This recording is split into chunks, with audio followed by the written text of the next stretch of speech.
प्यारे बच्चों, कक्षा 8वीं के पंचदश पाठ प्रहेलिका में मैं आपका हार्दिक स्वागत व अभिनंदन करता हूँ।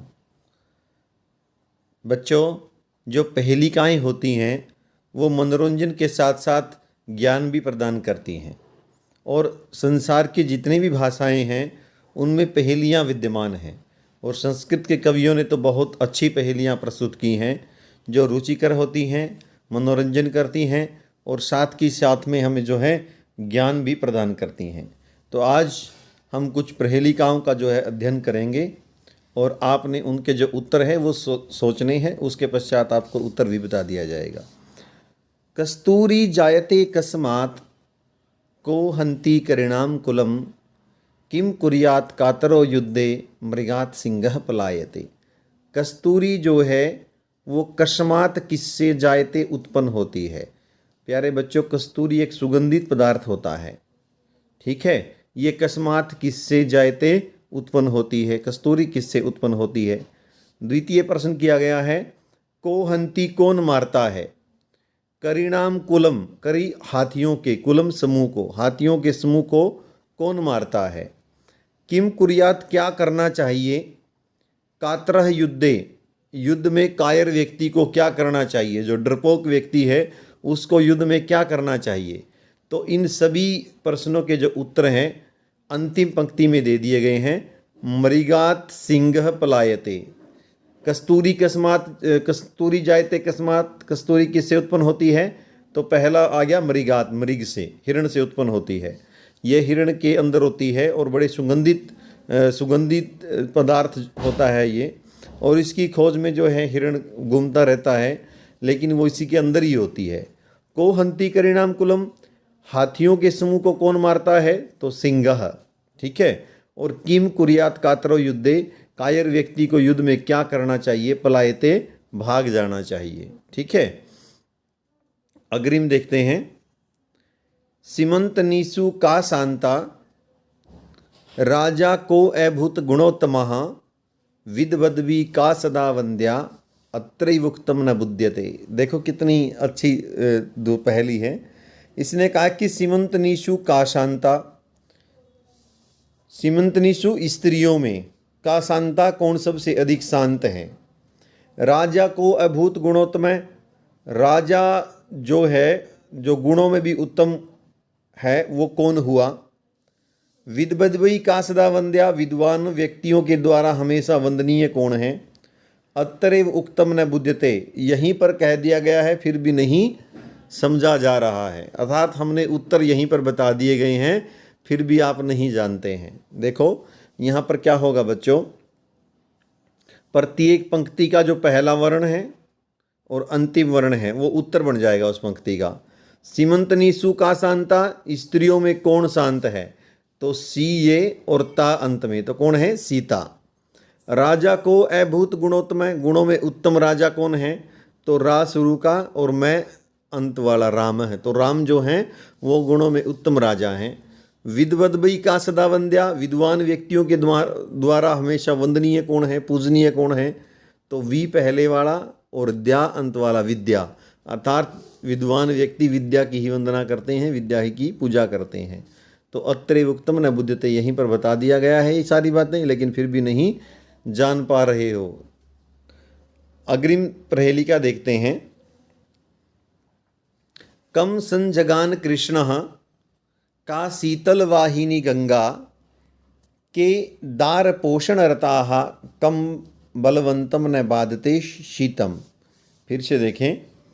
कम संजगान कृष्ण है, किसको मारा कृष्ण ने, कम किसको, संजगान मारा कृष्ण, कृष्ण ने, कृष्ण ने किसको मारा।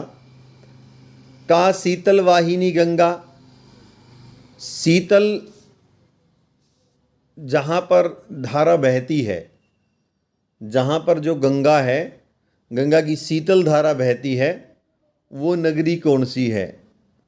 के दार पोषणरता, कौन है जो स्त्रियों के पोषण में लगे हुए हैं।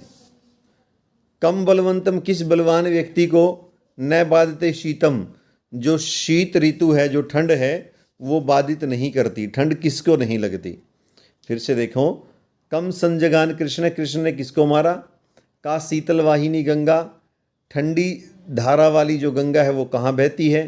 के दार पोषण रता, कौन है जो पत्नी के पोषण में लगे हुए हैं? दार पोषण रता, ठीक है।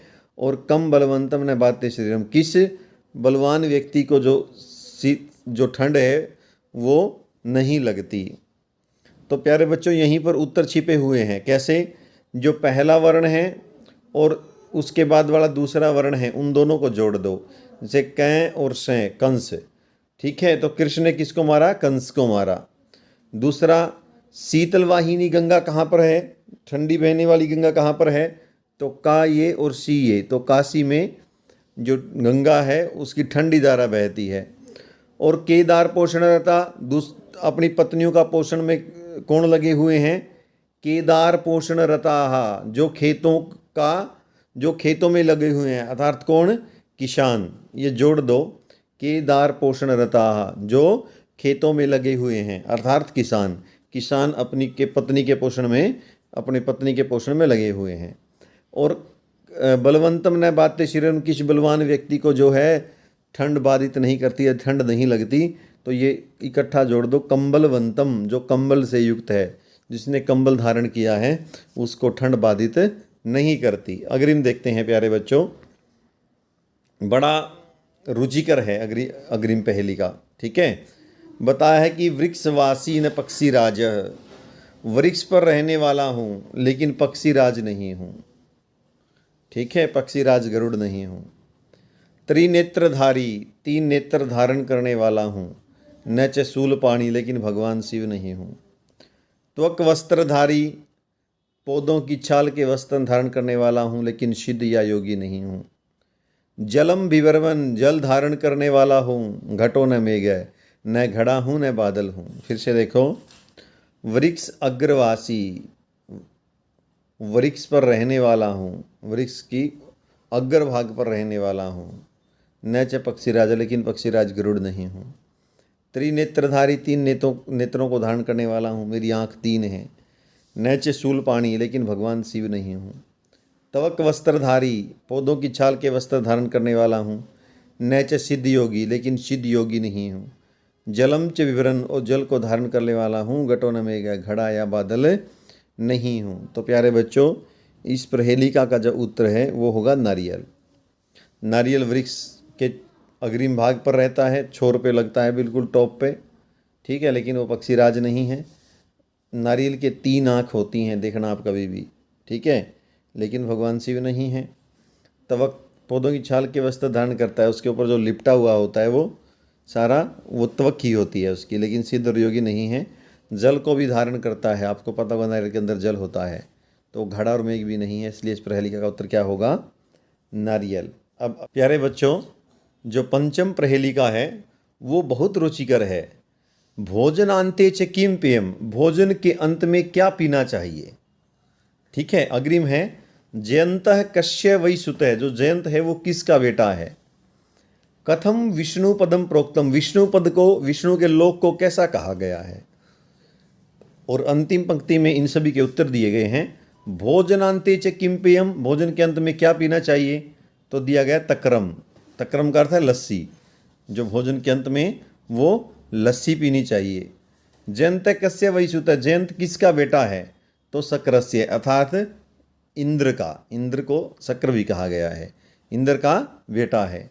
कथम विष्णु पदम प्रोक्तम, जो विष्णु का स्थान है, जो विष्णु लोक है, वो कैसा कहा गया है, वो कैसा कहा है, दुर्लभम, वो बड़ी मुश्किल से प्राप्त होता है। तो प्यारे बच्चों, ये आपके उत्तर रहे।